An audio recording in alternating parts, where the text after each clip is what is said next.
আপনাদিগকের পাশে এই মানব জীবনেও সন্ধ্যা নেমে আসে, তাই না? পূর্ব আকাশে সূর্য উদয় হয় প্রভাতে নবানুর রাগে। পূর্ব আকাশে যখন সূর্য উদিত হয় রক্তিম রাগে সূর্য এই জগতের বুকে আলো ছড়ায়। যখন মধ্যাহ্নকালীন সময় উদিত হয় এই জীব যারা সূর্যের পূর্ণ কিরণ পায় তারা, তাই না? এই মানব জীবনেরও একটা মধ্যাহ্নকালীন সময় আছে যখন জীবন এই মানব দেহ তৈরি যৌবন রূপে পদার্পণ করে, যৌবনে পদার্পণ করে। খুলে বলি আপনাদিগকের ধারে আত্মগরিমায় মগ্ন হয়ে পড়ে এই জীব চিন্তা করে পরিবর্ণনা। যারা গত হচ্ছে হচ্ছে, আমরা বুঝি আর গত হব না। কিন্তু দিনেরও যেমনি অন্ত আছে, খুলে বলি আপনাদিগকের কাছে এই মানব জীবনের একটি সময় পরিসমাপ্তি ঘটে যায়। মাঝামাঝি যতটুকু সময় জগতে থাকতে হয় ভগবানের নাম গুণ কীর্তনের মধ্য দিয়ে যদি থাকা যায়, খুলে বলি আপনাদিগকের কাছে ওই দিনটা নাকি মানুষের জীবনে সুফলতা বয়ে এনেছে। মেঘাচ্ছন্ন দিন কভু নহে দুর্দিন, কৃষ্ণ কথা হরি কথা বিনে যেদিন সেদিনই জগতের বুকে দুর্দিন। তাই আজকের যে কমিটি আমার মতো ক্ষুদ্র গায়ককে, ক্ষুদ্র কবির সরকারকে, আজও সরকার বলতে নিজেকে বড় ভয় হয়। সরকার হতে হলে পরে রসিক বিজয় অনাদি যারা ছিল কবিকাব্যের আদি তারক রসরাজ পর্যন্ত দিয়ে জানাই কাব্যের সিদ্ধান্ত। যে গুণে ওরা গুণিয়ান হয়ে যে গুণে এই জগতের বুকে নিজেকে সরকার বলে দাবি করতে পেরেছে, সেই গুণের লেশ মাত্র আমার মধ্যে নেই। তথাপিও আমার জন্মটা নড়াইল জেলায়। ওই নড়াইল জেলায় জন্মগ্রহণ করেছিলেন কবি চূড়ামণি তারক রসরাজ, রায় রসরাজ তারক চাঁদ সরকার মহাশয়। ওই একই মাটিতে জন্মগ্রহণ করেছিলেন কবি গানের বুলবুলি, ভাবুক কবি, প্রেমিক কবি পাগল বিজয় সরকার। মাগো, সেই মাটির সন্তান আমি, পরিবর্ণনা। যে মাটি থেকে জন্ম নিয়েছি, যে মাটি থেকে কবির আসরে দাঁড়িয়েছি, আপনারা আশীর্বাদ করবেন ওই মাটির মহিমা যেন আমার দ্বারা পূর্ণ হয়। তাই কৃষ্ণ কথা হরি কথা বিনে যে দিনটি যায় মানব জীবনের জন্য, ওই দিনটি নাকি বড় দুর্দিন হয়ে যায়। যে কমিটি কৃপা করে আজকে আমাদেরকে এবং আপনাদেরকে সকলকে এই কবির আসরে এসে ভক্ত সঙ্গ সাধু সঙ্গ করবার সুযোগ করে দিয়েছে, হরি কথা কৃষ্ণ কথা বলার এবং শোনার জন্য সুযোগ করে দিয়েছে, সেই কমিটির জন্য সর্বপ্রথম ঈশ্বরের নিকটে আমি প্রার্থনা করি।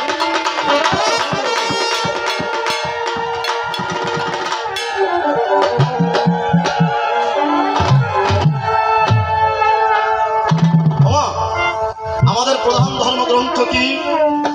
বেদ। দিয়ে জানাই মনের খেয়ে করি বর্ণনা। এই হিন্দু সমাজে খুঁজলে পরে বেদের সন্ধান খুব একটা মেলে না। তবে বর্তমান সময়ে বেদ পাওয়া না গেলেও বেদ সংহিতা ভাগটা পাওয়া যায়। ঋগ্বেদ সংহিতা, যজুর্বেদ সংহিতা, অথর্ববেদ সংহিতা, সামবেদ সংহিতা। এই বেদের সংহিতা ভাগগুলো পাওয়া যায়। বেদের সার উপনিষদ, যাকে বেদান্ত বলে দিয়েছে সিদ্ধান্ত,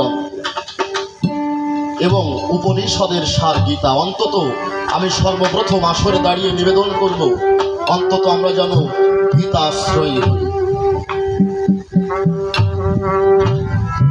বেদে বলছে আত্মনলবিদ্ধি। এই যে ঈশ্বরকে জানতে চাও, ঈশ্বরকে জানতে হলে পরে আগে নিজেকে জানতে হয়। ইসলাম শাস্ত্রে একই কথা বলছে, মান আরাফা রাব্বাহু ফাকাদ আরাফা নাফসাহু। যেজন নিজের নফসকে চিনেছে সে রবকে চিনতে পেরেছে। পরিবর্ণনা, যে নফসকে না চিনেছে সে তার রবকে খুঁজে পাবে।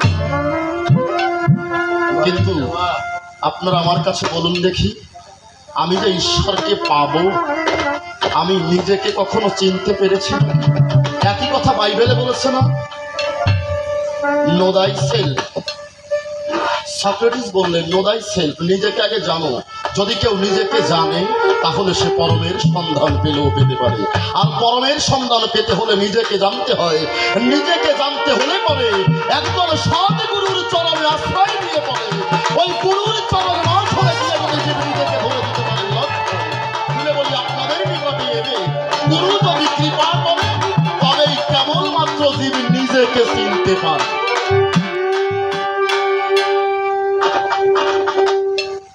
তাই নিজেকে চেনার তরে রসরাজ রসিকলাল সরকার মহাশয়ের কনিষ্ঠ পুত্র চারণ কবি মণিশঙ্কর সরকার মহাশয়কে গুরু করে আমি আজও তার শিষ্য হতে পারি। যে গুণ নিয়ে গেলে পরে জগতে একজন গুরুর চরণে আশ্রয় নেওয়া যায়, সেই গুণ তো আমার মধ্যে নেই। তাই বিজয় সরকার বললেন, যে গৃহে বাস করলাম আমি, চিনলাম না সেই গৃহ স্বামী, করলাম শুধু আমার আমি, আমার আমি চিনলাম।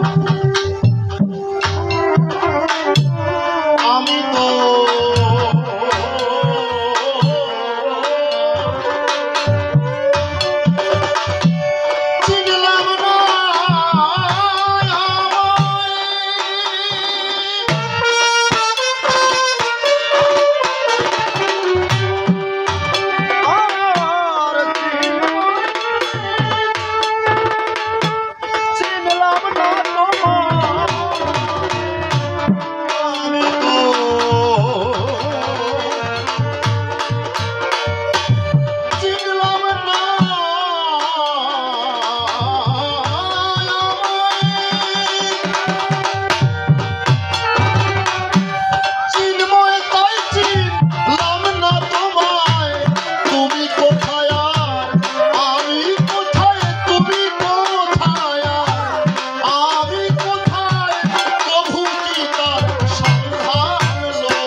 যখন আমি তোমার হই তুমি আমায় হবে দয়া।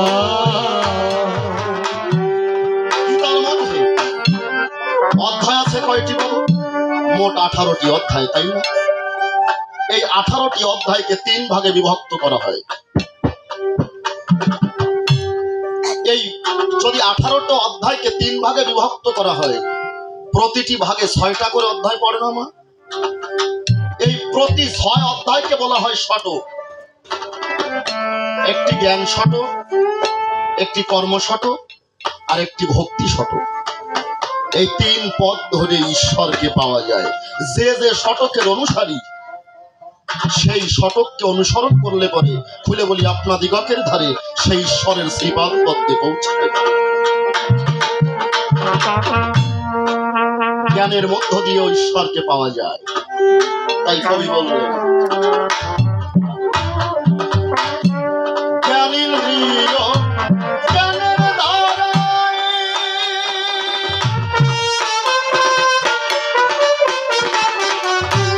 কর্মেন্দ্রিয় কর্মে চালায়। জ্ঞানেন্দ্রিয় জ্ঞানের দ্বারায় কর্মেন্দ্রিয় কর্মে চালায়। মাঝে খামে রয় মন মধুরায়, মাঝখানে রয় মন মধুরায়। তোমার মতো আমি রই। দাদা তুমি আমায় হবে দয়াল, যখন আমি তোমার হই তুমি আমায় হবে দয়াল। সরকার পরিসমাপ্তিতে বল দিলে হে ঈশ্বর, আমার দ্বারা কোনো কিছু সম্ভব নয়। তোমাকে ডাকতে, তোমাকে ডেকে ডেকে যে আনবো, তোমাকে ডেকে আনতে হলে পরে যে জ্ঞানের প্রয়োজন, যে ভক্তির প্রয়োজন, সেই ভক্তি হয়তো আমার মধ্যে নেই। তুমি যদি নিজ গুণে কৃপা করে আসো, তুমি যদি নিজ গুণে কৃপা করতে পারো, ধরো আমার কথা ধরো, কেবলমাত্র এই যে জগতের বুকে তোমার কৃপা পেতে পারে, অন্যথায় নয়। তাই বিজয় সরকার বললেন পাগল বিজয় বলে এবার বাঁচাও।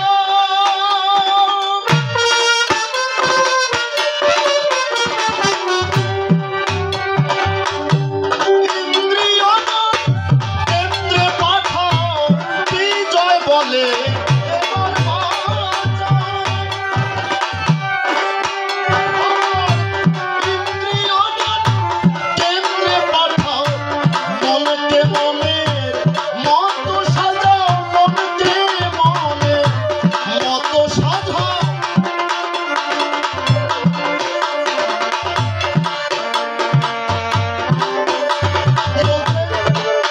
আমার মনকে মনের মতো সাজাও। কার মনের মতো সাজাতে বলেছে বাবা?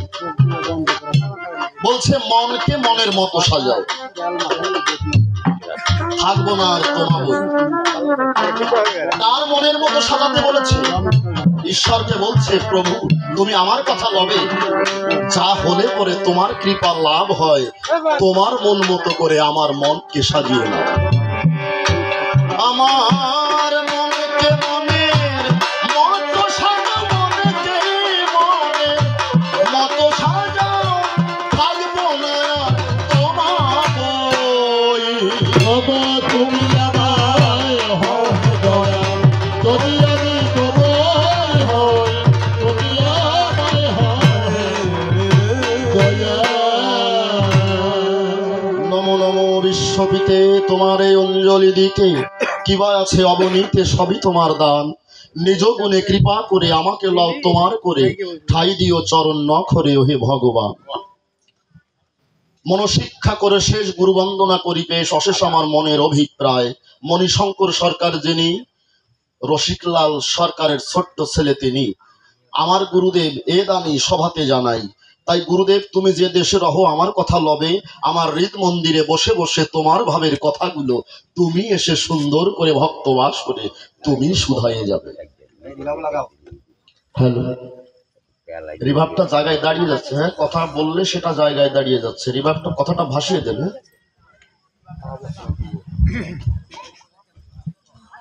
কমিটির সিদ্ধান্ত অনুসারে আমি এই সভা পরে সজীব নামটি ছেড়ে বিচারে, সজীব সরকার নামটি ছেড়ে করব নারদের ভূমিকায় অভিনয়।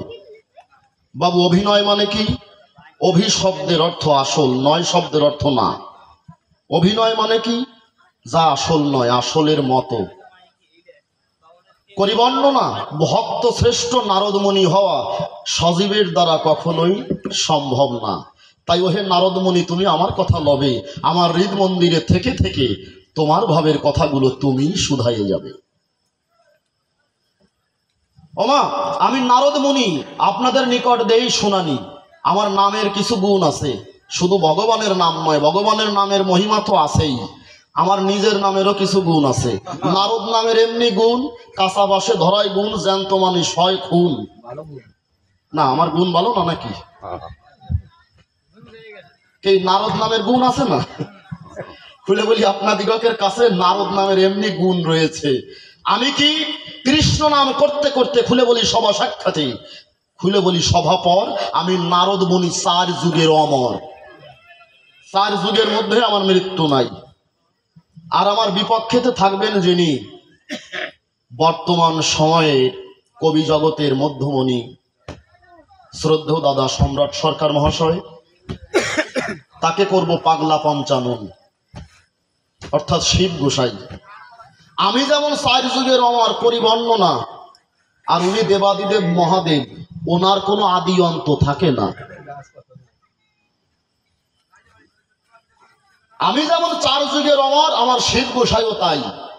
তাই তাকে শিব গোসাই করে অধ্যকার এই সভা পরে, যেহেতু গতকালকে এখানে শিব পূজা হয়েছে, আমরা তার কিছু তত্ত্ব, শিব নামের কিছু মাহাত্ম্য, হরি নামের কিছু মাহাত্ম্য স্বয়ং শিব গোসাই থেকে জেনে নেব। ওমা, আমি বিনা বাজিয়ে বাজিয়ে হরিনাম করি। হরিনাম করতে করতে, খুলে বলি সভা সাক্ষাতে, হঠাৎ বাসনা জেগেছে চিতে। আমি চতুর্দিকে যখন পরিভ্রমণ করি, এই শিব ঠাকুরকে সম্পর্কে আমার মামা, তবে এ মামা সাধারণ মামা না, ওনার পেটে জন্মাইছি সেই সূত্রে উনি আমার মামা। হ্যাঁ, বেটা মানুষের তো আর মা বলা যায় না, যায় নাকি? মা পুরুষ মানুষের মা বলা যায়? কি বলেন, পুরুষ মানুষরে কেমনে মা বলে? পরিবর্ণনা, পুরুষ মানুষরে মা বলা যায় না, এই জন্য ওনারা 2 বার মা বলিয়ে মামা বলে দিলাম পরিচয়। উনি শুধু মা না, ডাবল মা। তো যাই হোক, আমি যেখানে যাই দেখি শিব ঠাকুরের নিন্দা মন্দ শুনতে পাই। পরিবর্ণনা, আমি ওনার পেটে জন্মানো ভাগ্নে, মামার থাকলে ভাগ্নে ভাগ্নে, এই জন্য ভাগ্নে। তা যেহেতু আমি ওনার পেটে জন্মানো ভাগ্নে, ওনার নামে যদি কেউ নিন্দা মন্দ করে, আমার তো একটু এরম ওরম থাকে নাকি? তাই আমার যখন কষ্ট লাগে পরে, দেখলাম মনে মনে বিচার করে, অন্তরে জেগেছে, ভাবো কৈলাস পর্বতে আমার মামা থাকে, আমার মামার কাছে আগে যাব। কৈলাস পর্বতে গিয়ে দেখতে পেলাম তাই, কৈলাস পর্বতে আমার মামা নাই, সোনার কাশীধাম। কাশীধামে যাওয়ার পরে যখন দেখলাম নাই দিগম্বরে, দাঁড়ালাম গিয়ে মামির ধারে। মামি ডাক দিয়ে করে বর্ণনা, ভাগ্নে তুমি এতদিন পরে আসছো, তোমার কাছে দুটো মনের কথা না বললি হয় না। তোমার যে মামা, ওনার গায়ে থাকে না জামা নাকি? গায়ে জামা থাকে? সদা সর্বক্ষণ গায়ে ভস্য রাশি মেখে পড়ে। খুলে বলি আপনাদিগকের দ্বারে শ্মশানে গিয়ে পড়ে থাকে বিচারে। আর মাঝে মাঝে কুচনি পড়ায় যায়। এই কুচো শব্দের অর্থ কি? স্তন। এই কুচনি পড়া অর্থ বেশ্যালয়। শিব ঠাকুর মাঝে মাঝে নাকি ওই জায়গায় যায়। কেন যায় তা আমি জানি না, আমার মামি বলতিছে তাই আমি শুনতেছি আর কি। এতক্ষণ ভক্তের কাছে, লোকের কাছে শিব নিন্দা শুনছি, আমার মামার নিন্দা মন্দ শুনছি। মনের ব্যথা জোড়ানোর তরে গেলাম মামির দ্বারে, মামিও দেখি সেই একই ধরনের কথা বলে বিচারে। এখন কোন জায়গায় যাই? মামিকে বললাম, মামি তুমি আমার নিকটে দামি, তুমি আমার কথা লবে, আমার মামা কোথায় আছে আগে আমার কাছে কবে? আমার অন্তরে জেগেছে, ভাবো তোমার কথা অনুসারে যে বাসনা করেছি অন্তরে, আমি আমার মামার কাছে যাব। মামি বলতেছে কুচনি পাড়ায় যাও, আর না হলে শ্মশানে যাও। শ্মশানে গেলে পরে অথবা কুচনি বড়ায় গেলে পরে দুই জায়গার যে কোনো এক জায়গায় পাওয়া যাবে গোসাইকে। তা মা, আমি নারদ মুনি, হাতে লইয়া বিনা খানি সদা সর্বক্ষণ করি হরি গুণগান। আপনারা আমার কাছে বলুন দেখি, আমার মামা গেলেও আমি ওই জায়গা যেতে পারি নাকি? আমি মনে মনে চিন্তা করলাম ওই জায়গায় যাব না, আগে অন্তর যে বাসনা জাগে, অন্তর দেখেছি ভেবে ওই কুচনি পাড়া না গিয়ে আগে আমার শ্মশান অভিমুখে যেতে হবে। যদি শ্মশানে যাই তাহলে তো আমার কুচনি ওইখানে যদি পাই কুচনি পাড়া যাওয়ার আর দরকার নেই, আছে নাকি? ওইখানে পেলে পরে তো আমার ওইখানে যাওয়া লাগবে না। এই কথা চিন্তা করে যখন গেলাম শ্মশানের ভেতরে, শ্মশানে গিয়ে দেখতে পারি তাই ওই যে পাগলা ভোলা দিগম্বরে ধ্যানস্থ হয়ে বিচারে কার যেন নামগুলো কীর্তন করে। শিব ঠাকুর ওমা পঞ্চানন, অর্থাৎ শিব ঠাকুরের মুখ পাঁচটা, পাঁচ মুখে কার কার কার যেন নাম করছে উচ্চারণ। তা বুঝলাম যে পাঁচ মুখে এক নাম নিচ্ছে না। কারণ আমরা সবাই যদি যখন আমরা একসঙ্গে হরিবল বলছি তাতে বোঝা যাচ্ছে যে সবাই হরিবল বলতেছে নাকি।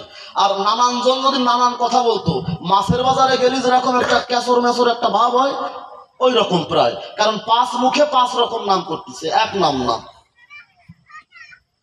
তো আমি আমার মামাকে জাগানোর তরে প্রার্থনা যখন করলাম তার চরণ নখরে, মামা ধ্যান ভঙ্গ হয়ে বিচারে ডাক দিয়ে বলে, তাই নারদ, তোমার দেখা পাই, তুমি আমার কথা লবে কেন? আমার ধ্যান ভঙ্গ করলে এই মুহূর্তে কবে?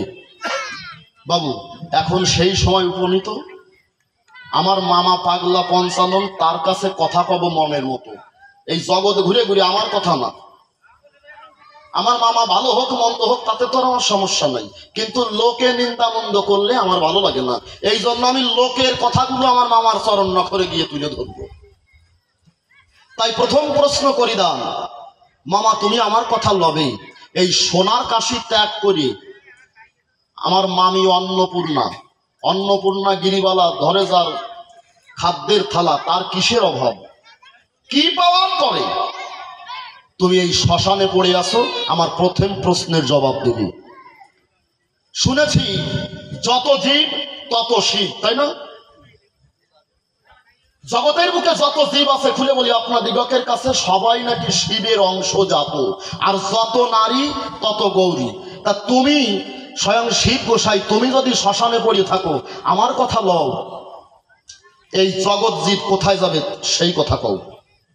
তাহলে এই সংসারে যারা আছে, জগতের জীব যারা আছে, তাদেরকে নিয়েও তোমার সঙ্গে শ্মশানে নাও। কি বাবু, আমরা সবাই শ্মশানে গিয়ে হাজির হই, সেটা ভালো হবে না? কারণ যত জীব তত শিব। দ্বিতীয় প্রশ্ন করবো, দান শুনো, তুমি সুমাহন, আমার কথা লবে। আমি বুঝলাম অনুমান করে তুমি যে পাঁচ মুখে নাম করো, এক নাম না, কার কার নাম করো একবার কবে?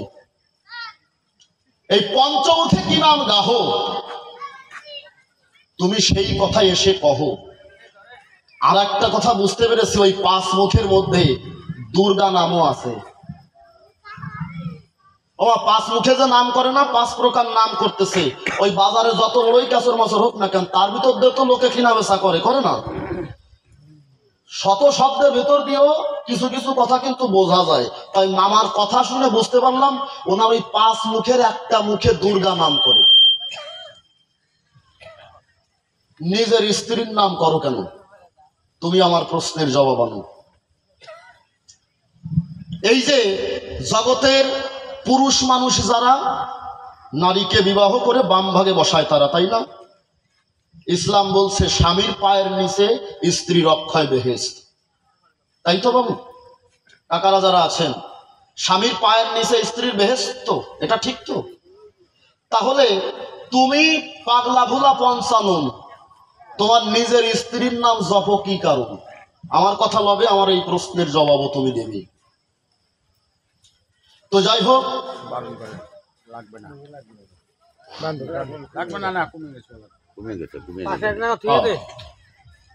এই যে মানুষ কিছু পাওয়ার তরে, আচ্ছা বাবু ধরেন আপনি এইখান থেকে হেঁটে এই যে বাজারটা, এই বাজারটার নাম কি? কুড়াপাড়া। ধরেন এই কুড়াপাড়া বাজারে যাচ্ছেন, একটু সামনের দিক যাওয়ার পরে দেখলেন বেশ বড় একটা লৌহখণ্ড, লোহা, 1 মণ ধরুন, তা আপনার শরীরের সামর্থ্য আছে 1 মণ লোহা আপনি বহন করে নিয়ে যেতে পারেন, তাই না? এই যে 1 মণ লোহা আপনি বহন করে নিয়ে যেতে পারেন, তা আপনি যখন দেখলেন ওই জায়গায় 1 মণ লোহা পড়ে আছে, আপনি ওই লোহা নেবেন না, নাকি ওইখানে ফেলা রেখে যাবেন? নেওয়াই যদি যায়। আচ্ছা, লোহা পেলেন, ওই লোহা নিয়ে হাঁটতেছেন, আর একটু সামনে যাওয়ার পরে দেখলেন কি 1 মণ রূপার দলা পড়ে আছে। আচ্ছা, কোনটা নেবেন? ওই রূপা নেবেন? আপনি কিন্তু বহন করতে পারেন 1 মণ। ওই লোহা নেবেন নাকি রূপা নেবেন? লোহা ফেলাইয়ে বিচারে খুলে বলি আপনার দিগকের ধারে আপনি কিন্তু রৌপ্যখণ্ড নিয়ে যাবেন, তাই না? আর একটু সামনে যাওয়ার পরে দেখলেন 1 মণ সোনা।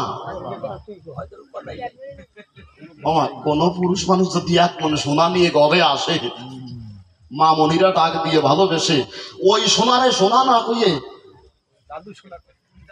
সোনা কারে করবেন বলেন, সত্যি কথা করবেন না? 1 মণ দিয়ে যদি 2 ভাগ করে 2 কানে 2 দুল করে দেওয়া যায়, তাহলে একটু ভালো হয় নাকি? তাহলে আমরা লোহা পাওয়ার পরে রূপা পেলে পরে লোহার দিকে দৃষ্টি দেই না, তাই না?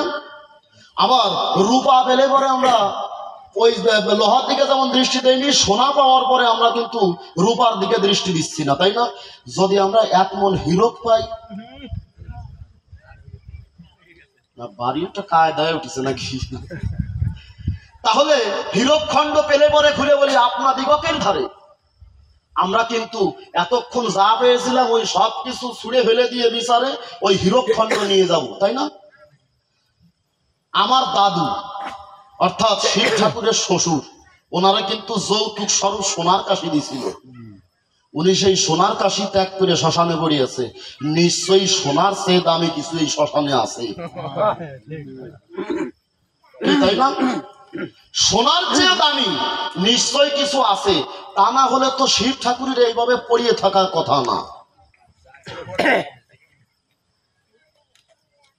তবে তাই তুমি আমার কথা লবে, এই সোনার কাশি ত্যাগ করে কেন আছে সংসার পুরে, এর সুন্দর মীমাংসা দেবে।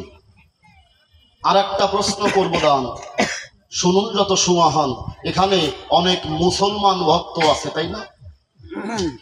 তবে 3টি প্রশ্ন দেওয়া যাবে না, 4টি প্রশ্ন দিতে হবে। আর একটা কথা বলে রাখি মামা, তুমি আমার কথা লবে, শুনেছি হরিহর অভেদ, তাই না?